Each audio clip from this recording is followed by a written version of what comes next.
Bismillahirrahmanirrahim. Assalamualaikum warahmatullahi wabarakatuh. Alhamdulillahirabbil alamin wa bihi nasta'inu ala umuri dunya waddin wa sallallahu ala sayyidina Muhammadin khatamin nabiyyin wa ala alihi wa sahbihi ajma'in. Rabbi shrah li sadri wa yassir li amri wahlul 'uqdatam min lisani yafqahu qawli. Amma ba'du. Para pemirsa yang berbahagia, alhamdulillahirabbil alamin. Puji syukur maliyah kita senantiasa kita panjatkan kehadirat Allah Subhanahu wa taala yang telah memberikan rahmat, nikmat hidayah kepada kita semua, sehingga pada kesempatan yang berbahagia ini kita bersama dalam keadaan sehat walafiat, dalam keadaan iman dan Islam. Yang kedua, sholawat beserta salam semoga tetap tercurahkan kepada Habibina wa Nabiyina Nabiullah Muhammad Sallallahu Alaihi Wasallam yang telah menunjukkan kita semua minadz-dzulumati ilan nur dengan adinul Islam. Semoga kita semua selalu mendapatkan syafaatnya ila yaumil qiyamah. Amin Allahumma amin. Para pemirsa yang dirahmati Allah, pada kesempatan yang berbahagia ini, saya Sri Harini akan menyampaikan sedikit terkait dengan muhasabah. Muhasabah bisa kita maknai sebagai sebuah usaha untuk menghitung atau mengkalkulasi atau mengintrospeksi terhadap amal perbuatan kita, baik itu perbuatan baik maupun perbuatan yang buruk. Dalam Al-Quran, Allah Subhanahu wa taala telah berfirman, A'udzubillahi minasyaitonirrajim. Bismillahirrahmanirrahim. Ya ayyuhalladzina amanu taqullaha wal tangdur nafsum ma qaddamat lighad. Hai orang-orang yang beriman, bertakwalah kepada Allah, dan hendaklah setiap diri memperhatikan apa yang telah diperbuatnya untuk hari esok atau hari akhirat. Pemirsa yang dirahmati Allah, mengapa muhasabah ini menjadi penting dan menjadi hal yang perlu selalu kita ingatkan untuk kaum muslimin wal muslimat. Muhasabah ini memiliki tujuan yang mulia, bahwa ketika kita selalu jujur dan bertanggung jawab dalam bermuhasabah diri, maka insya Allah Allah akan memberikan kemudahan dan akan memberikan kehidupan kita ke depan menjadi lebih baik. Orang yang beruntung adalah orang yang hari ini lebih baik daripada hari yang kemarin. Para pemirsa yang dirahmati oleh Allah, kemudian hal-hal apa saja yang kiranya perlu kita lakukan muhasabah atau kita melakukan introspeksi diri. Setidaknya ada 3 hal yang penting, 3 hal yang menjadi catatan setiap muslim wal muslimat melakukan introspeksi terhadap apa yang dilakukan. Yang pertama adalah menyangkut hubungan kita dengan Allah, hablum minallah. Dalam hal ini terkait dengan perintah-perintah Allah dan juga yang menjadi larangan-larangan Allah. Kita sebagai kaum muslimin wal muslimat hendaklah kita senantiasa mengoreksi diri. Apakah yang selama ini yang menjadi perintah-perintah Allah sudah kita laksanakan dengan baik? Apa sudah kita laksanakan dengan penuh keikhlasan atau belum? Misalnya salah satu contoh perintah sholat 5 waktu. Ya. Apa yang kita lakukan setiap hari dalam sholat tersebut, apakah betul sudah kita lakukan sesuai dengan ajaran Islam? Apakah kita sudah melakukannya dengan khusyuk? Ataukah kita belum bisa merasakan, menikmati kehusyukan dalam ibadah sholat tersebut? Apakah kita sudah mengetahui apa yang menjadi arti, maksud dari apa yang kita baca? Sudah mengetahui arti dan maksud setiap bacaan dan gerakan dalam sholat? Itu adalah salah satu contoh kita melakukan muhasabah. Contoh lainnya misalnya kita dalam melaksanakan puasa. yang menjadi salah satu kewajiban kita adalah puasa pada bulan Ramadan. Dalam menjalankan puasa, kita juga perlu melakukan introspeksi diri, menilai diri kita, apakah ibadah puasa yang kita lakukan sudah betul-betul sesuai dengan syariat yang telah ada dalam Islam. Apakah puasa kita ini baru sampai pada puasa dalam menahan lapar dan menahan haus, ataukah kita sudah melakukan puasa secara totalitas? Ada juga yang kita telah melaksanakan puasa, tetapi mulut kita, tangan kita, telinga kita masih melakukan perbuatan-perbuatan yang bisa membatalkan pahala dari puasa itu sendiri. Para pemirsa yang dirahmati Allah, itu adalah salah satu contoh dari perintah Allah yang senantiasa kita perlu untuk kita introspeksi diri, apakah sudah kita lakukan dengan sebaik mungkin. Selanjutnya yang kedua, kita juga perlu memperhatikan adanya larangan-larangan Allah. Kita juga perlu untuk melakukan introspeksi diri, apakah semua larangan-larangan yang telah Allah sampaikan kepada manusia, sudahkah kita menjauhi, sudahkah kita tidak melakukannya? Itu semua kita sendiri yang tahu. Oleh karena itu, muhasabah ini yang paling tahu adalah diri kita sendiri. Kadang kita lebih mudah untuk melakukan mencari kekurangan, mencari kecacatan orang lain. Tetapi kita ketika mencari kekurangan diri sendiri, kadang kita juga butuh latihan dan juga butuh keseriusan. Para pemirsa yang dirahmati Allah, kemudian yang kedua, hal yang perlu kita lakukan introspeksi yaitu terkaitan dengan hablum minan nas, hubungan kita dengan sesama manusia.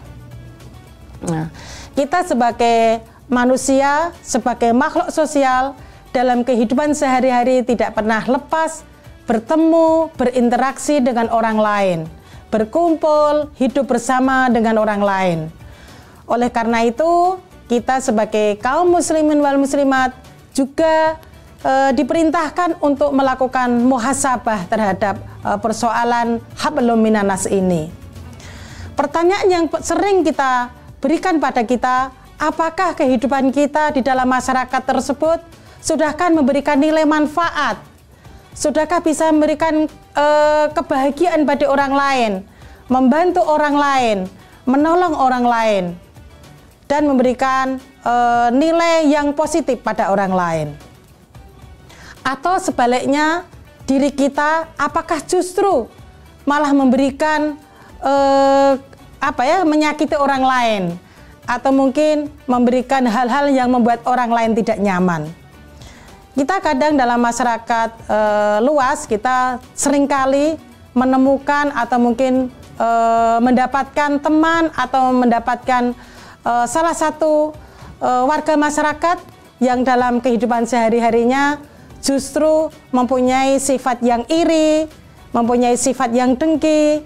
Kadang sifat itu ketika ada saudara atau ada teman, ada tetangga yang memiliki kebahagiaan, mendapat kebahagiaan, dia justru merasa sedih atau kecewa. Dan bahkan sebaliknya, ketika orang lain mendapat ketimpa sesuatu yang tidak mengenakan, sesuatu yang tidak menyenangkan, justru dia bahagia. Itulah adalah salah satu sifat atau akhlak yang tidak boleh kita tiru, dan semoga Allah membimbing kita semua untuk menjadi orang-orang yang memberikan manfaat pada orang lain.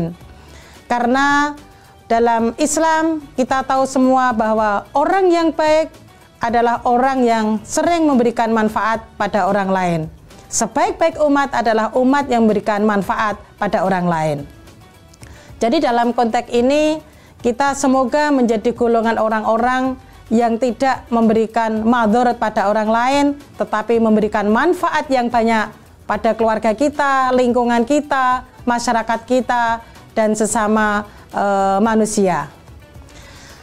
Para pemirsa yang dirahmati Allah, kemudian yang ketiga, hal yang perlu kita waspadai dan perlu kita koreksi dari diri kita adalah terhadap persoalan umur dan waktu. Dalam hal umur dan waktu ini menjadi hal yang penting, menjadi perhatian kita, sampai dengan Allah memberikan firman-Nya dalam surat Wal Asri.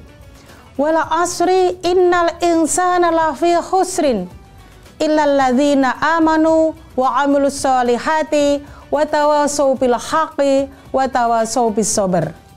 Demi waktu, sesungguhnya manusia itu berada dalam kerugian, kecuali illal ladzina amanu, kecuali orang-orang yang beriman, wa amilus solihati, dan orang-orang yang beramal soleh dan mau melakukan berwasiat dalam kebaikan dan dalam kebenaran.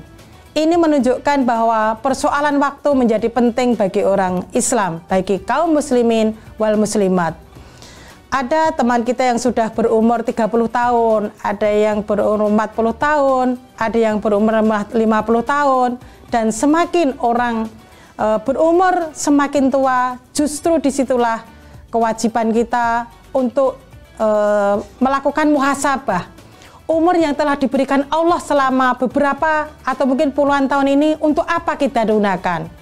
Selama waktu yang diberikan Allah berada di dunia ini, untuk apa kita pergunakan?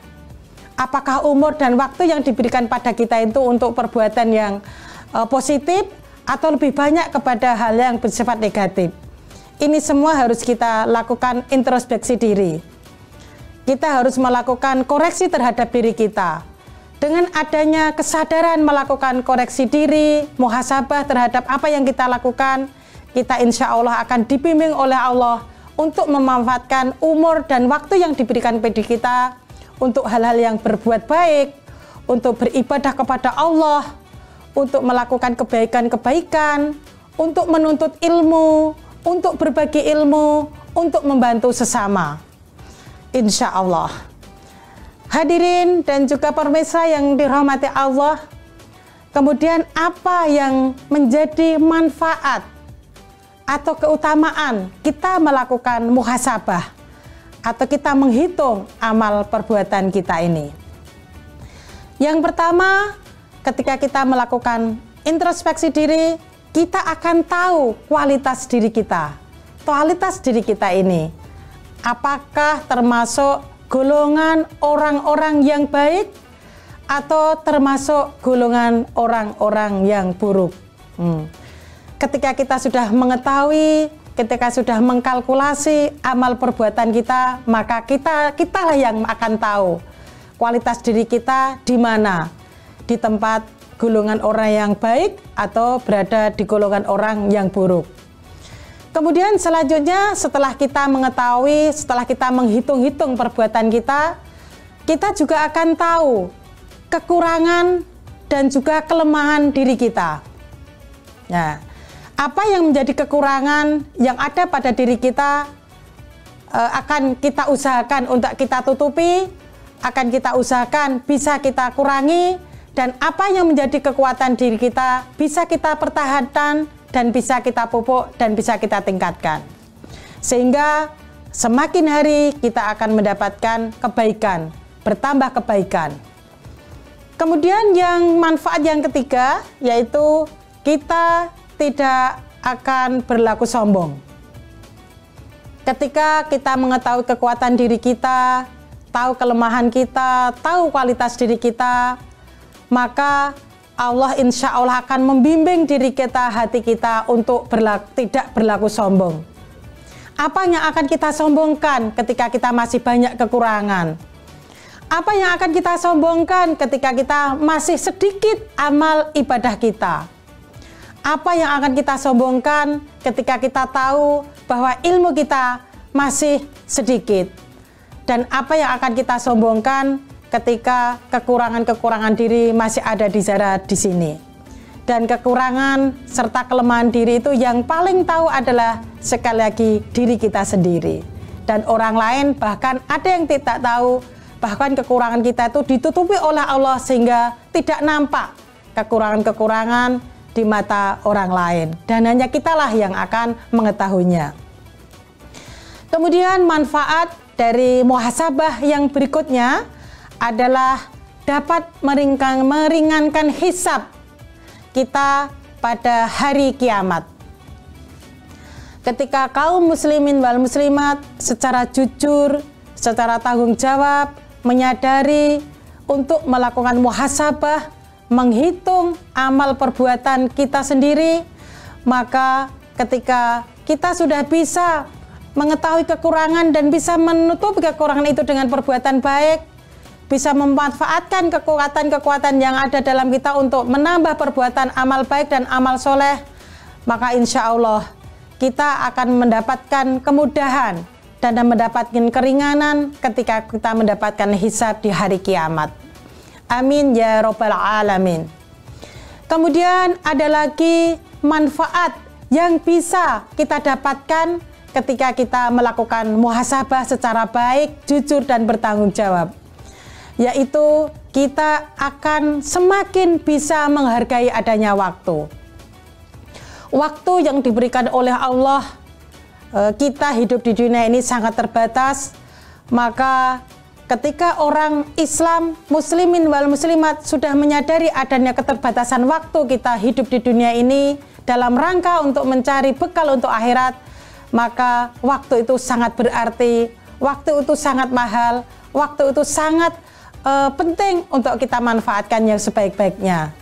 Untuk apa? Untuk mengisi hari-hari kita, waktu yang ada yang dimiliki oleh kita itu untuk beribadah kepada Allah, untuk mengabdi kepada Allah, untuk menambah bekal kita ke akhirat nanti. Diisi dengan melakukan, misalnya kita melakukan ibadah-ibadah yang wajib, kemudian ditambah dengan ibadah-ibadah yang sunnah. Kita meningkatkan diri kita untuk tholabul ilmi, untuk tadarus Al-Quran, membaca kalimah-kalimah thayyibah. Kemudian kita juga bisa untuk mengamalkan ilmu yang kita miliki, untuk membantu orang lain, untuk memberikan hal-hal yang bermanfaat pada orang lain.